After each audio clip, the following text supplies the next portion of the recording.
আজকে একটি দল 5ই আগস্টের পরে যখন এই হিন্দু ফ্যামিলিগুলোর উপরে যে অত্যাচার নির্যাতন হয়েছে, আমার হিন্দু পরিবারগুলো খুব ভালো করে জানেন।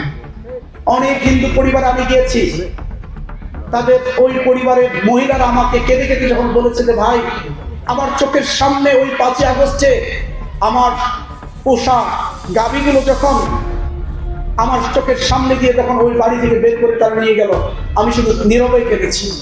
আমার বাড়ি যখন বাড়ির ফ্রিজ থেকে শুরু করে সবকিছু যখন লুটপাট করে নিয়ে চলে গেল, আমি তখন নীরবে কেঁদেছি।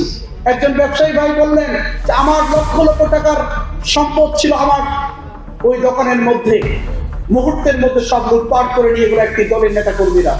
আমি তখন প্রতিবাদ করতে পারিনি, আমি নীরবে কেঁদেছি।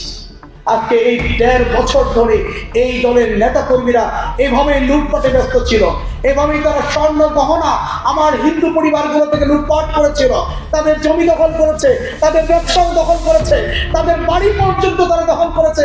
মিথ্যা মামলার ভয় দেখিয়ে প্রতি মুহূর্ত তাদের উপর জুলুম নির্যাতন করেছে। আমার কি অবিশ্বাস, আমার হিন্দু ভাই বোন বোনেরা এই অত্যাচারের কথা কখনো ভুলে যায়নি। সুতরাং আগামী 12ই ফেব্রুয়ারি ব্যালট বিপ্লবের মধ্য দিয়ে ওই সন্ত্রাসী, ওই চাঁদাবাজদেরকে উপযুক্ত জবাব দেব আমার হিন্দু ভাই এবং বোনেরা।